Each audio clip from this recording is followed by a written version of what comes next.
Hey, where on earth are you right now? It's despicable for a wife to neglect chores. My husband Ben shouted angrily over the phone. Who does he think he is? I sighed, but still answered my husband's question. Don't tell me you still haven't noticed. My name is Diana, a 30-year-old housewife.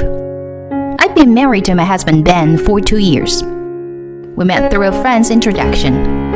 At that time, I had just been dumped by my longtime boyfriend, so I was in a vulnerable state. My friend, considering my situation, introduced him to me.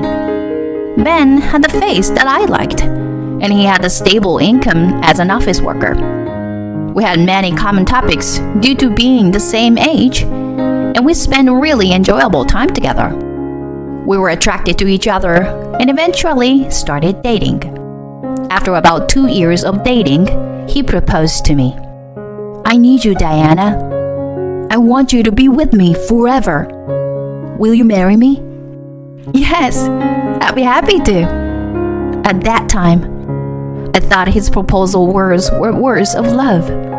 But later, I would come to know that it wasn't the case.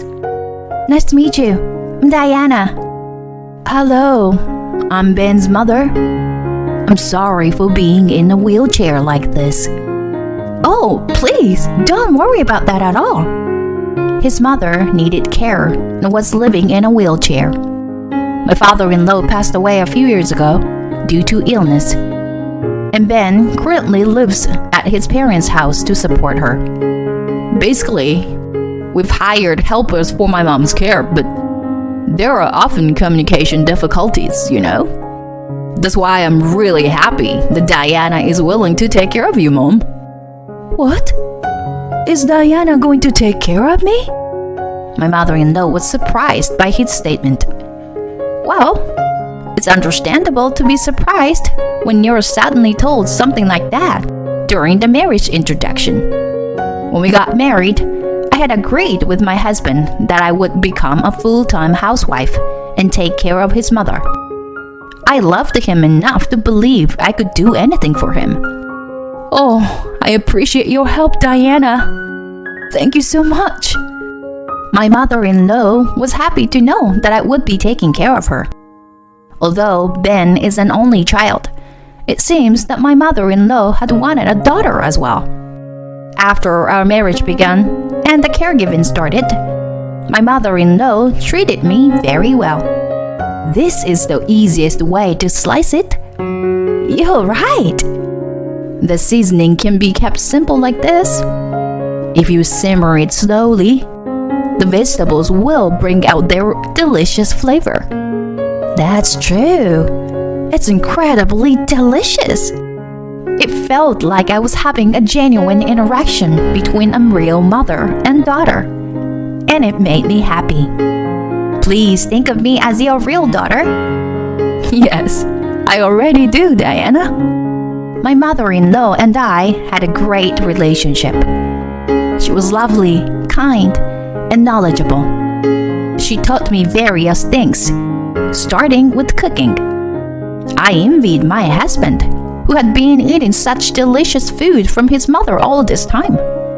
I used to be someone who loved work, but the time spent with my mother-in-law was so fulfilling that I thought being a full-time housewife was also good. However, our married life itself wasn't going very well. Hi, Ben. Welcome back. Do you want dinner or would you like to take a bath? Huh? Ignoring me?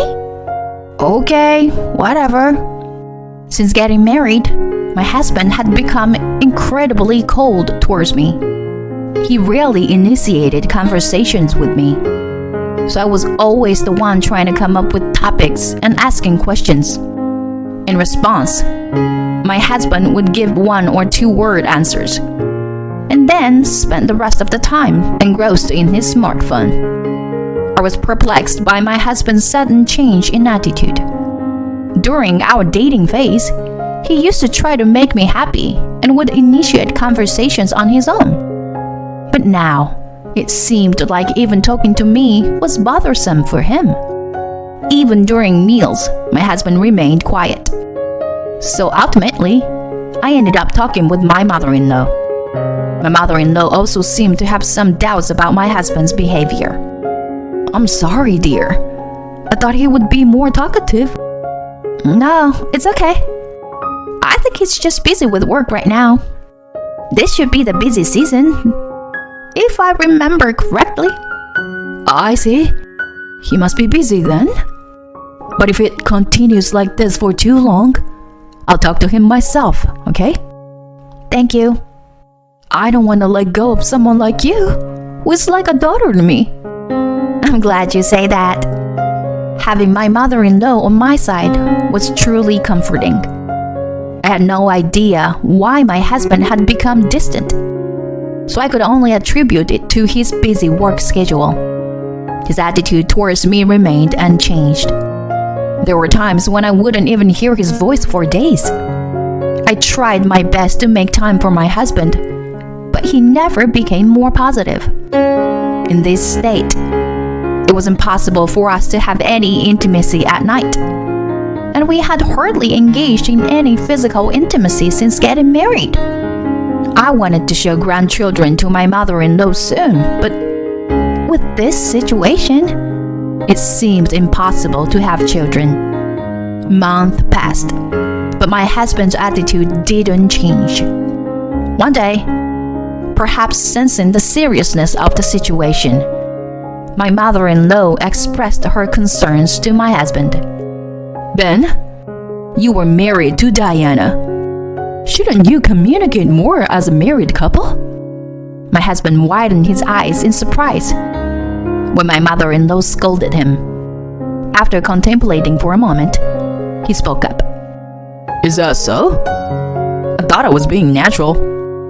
Diana, have you been feeling uneasy all this time?"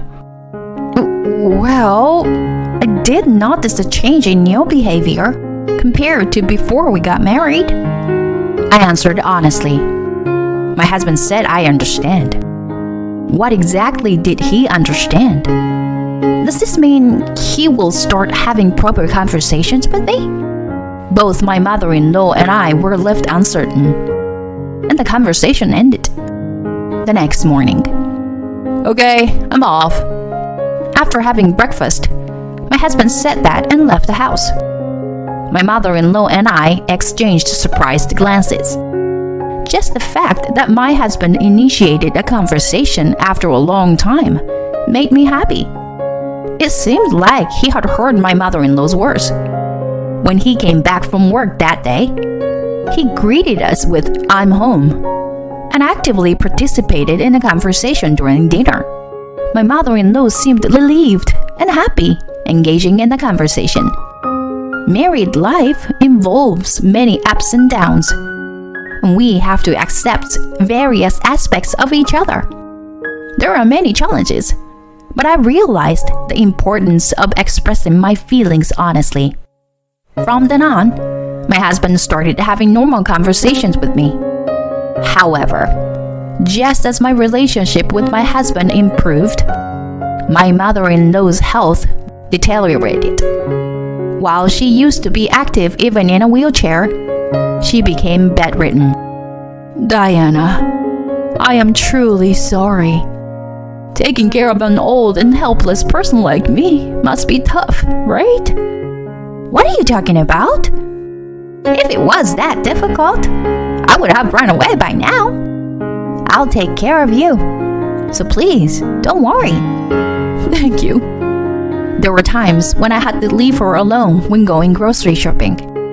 During such times, I would become extremely worried if something happened to her or if she had a fall.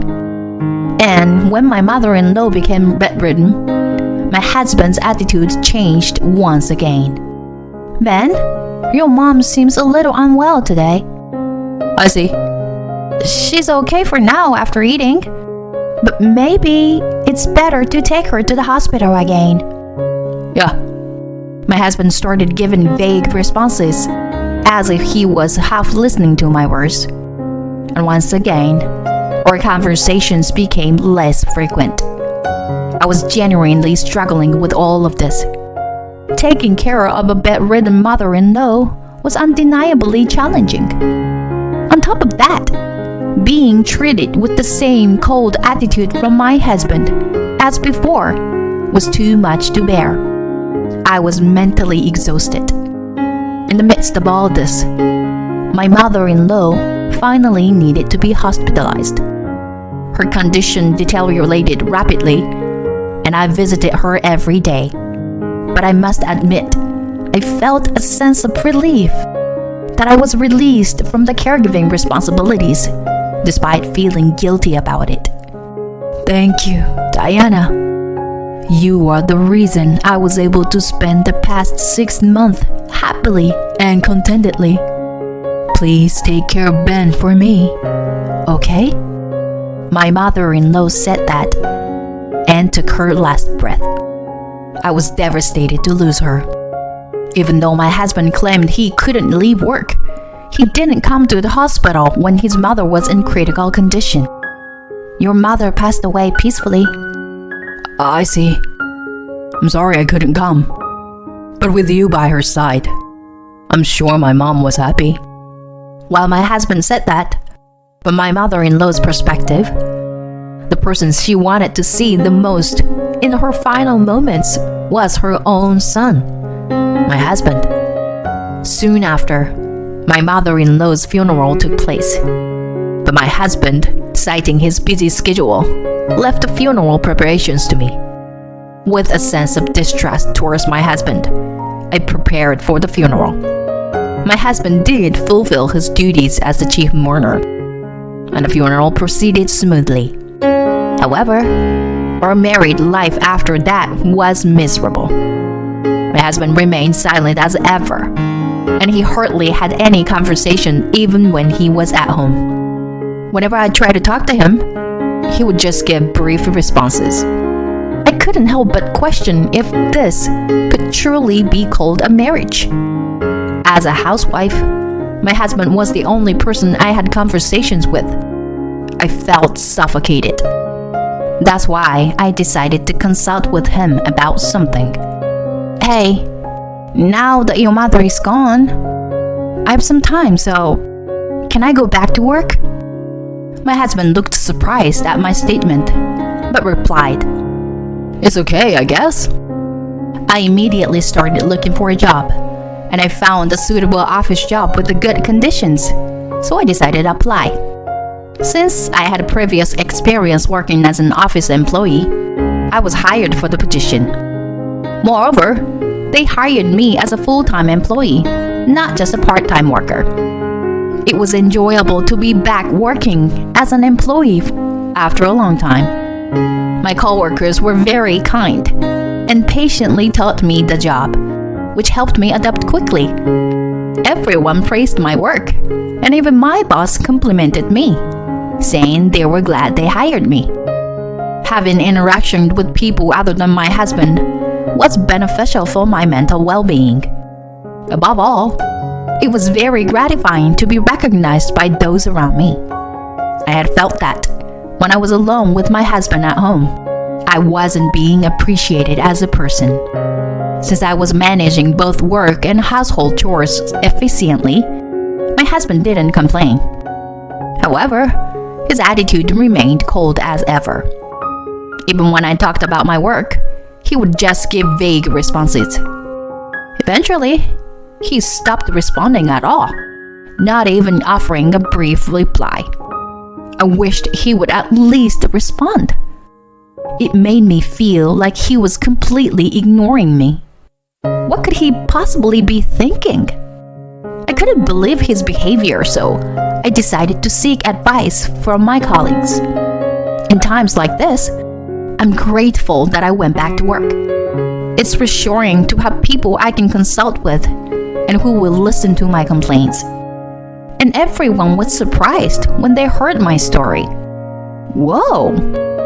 Your husband is constantly ignoring you? Yeah. We had very little conversation since the early days of our marriage. But for the past few months, he hasn't spoken to me at all. I feel like I'm being treated like nothing. What? Isn't that too terrible? My colleagues at work sided with me, saying that my husband was being awful. And one of them said something like this: "This might be difficult to say, but is your husband having an affair?" What? An affair? From what I've heard, Diana, you were not at fault. If that's the case, I think there must be something suspicious on your husband's side. When I heard that, I started suspecting my husband of having an affair for the first time. And once I started doubting, I became more and more suspicious. So I decided to hire a private investigator to investigate my husband. The investigation results come out in about 2 weeks. As expected, my husband was indeed having an affair. The other person involved was a colleague from his workplace, and according to the investigation, they had been in a long-term relationship.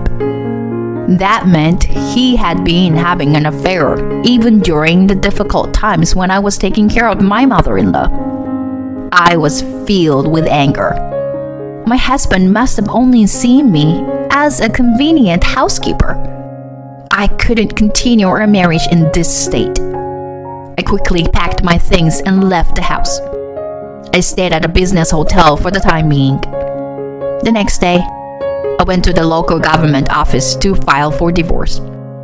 Then, while my husband was absent, I left evidence photos of his affair on the living room table. This should make it clear that I'm serious about getting a divorce. He'll be in a panic when he sees the photos. Several days passed, but I didn't receive any contact from my husband. Well, if he doesn't contact me, it's fine by me. I absolutely intend to claim compensation for the affair, so I hope we can proceed with that. It was about a week after I left the house when I finally received a phone call from my husband. "Hey, where the hell are you right now? It's despicable of you, as a wife, to neglect your household duties," my husband shouted angrily through the phone. Who the hell does he think he is? I responded to his question. What? Don't tell me you still haven't noticed? You and I are already finished. Haven't you seen the envelope on the table? Huh? The envelope? Oh, this? Look at it right now. Please. Why do I have to be ordered around by you like that? Just come back home right away and do your chores. I'm telling you. First, look inside the envelope, please. 'Cause it contains the evidence photos of your affair. What? My husband suddenly fell silent, and I heard rustling sounds, so he must be checking the contents of the envelope. What the hell is this? Why are there these kind of photos? I had them investigated by a PI. Well, I never imagined you were having an affair, but you did. Could it be that you were already involved with someone back when we got married? That's why you were cold to me? No way. What are you saying? It seems like I hit the nail on the head. His voice was shaking. You married me with the intention of having me as a housekeeper, right? But that's not true. Are you still trying to lie? I really cared for you when we were dating. But after we got married, I somehow stopped feeling attracted to you. And then before I knew it, I ended up in that kind of relationship with a coworker. I don't care about those excuses. I already know it's all bullshit. The truth is, I had gone to talk to a colleague who is a friend of my husband's and works at the same company as him. I thought he might take my husband's side, but he sensed my distress and sincerely listened to me. It seems that my husband often talked about how he was married to me but had someone else he was serious about during drinking parties and such. That son of a bitch betrayed me. It seems like everyone was disgusted by your stories, you know? Did you know that you're actually quite disliked at work? That's a lie. Everyone interacts with me normally. That's because everyone is mature, right? You've always had a cold attitude towards me, even when I did nothing wrong. It's not normal to be able to do that. You're sick. Either way, divorce is inevitable. Diana? No. I'll also be seeking compensation, so be prepared. When I shouted, my husband let out a pathetic voice over the phone. I hung up without worrying and demanded a divorce and compensation from my husband through my lawyer. It seemed that my husband and his affair partner had been living it up, and they complained that they couldn't afford to pay the compensation. But I never gave in. I agreed to accept the payment in installments, and if there was any delay, I instructed my lawyer to garnish their wages. Upon hearing this, both my husband and his affair partner immediately became quiet and agreed to pay the compensation. However, my husband, who hadn't saved any money, struggled greatly with his finances. In that state, he couldn't find time to be with his affair partner, and their relationship ended. Additionally, since my husband's affair became public knowledge, people at his workplace started treating him harshly. However, my ex-husband felt trapped because he had to pay the compensation, but he couldn't quit his job. On the other hand, I moved to a lovely apartment for singles, and I am enjoying a comfortable life.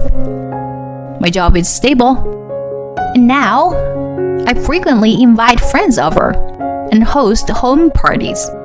I'm enjoying the single life without unnecessary stress. Occasionally, I still think about my mother-in-law. She said, "Take care of my son," at the end. It's regrettable that I couldn't fulfill the promise with her. But considering what kind of man he was, it can't be helped. I'm sure my mother-in-law would forgive me in this situation. For now, I don't plan to pursuing romantic relationships or a marriage for a while. I want to focus on my work and achieve results. That's what I believe is necessary for my own happiness at the moment.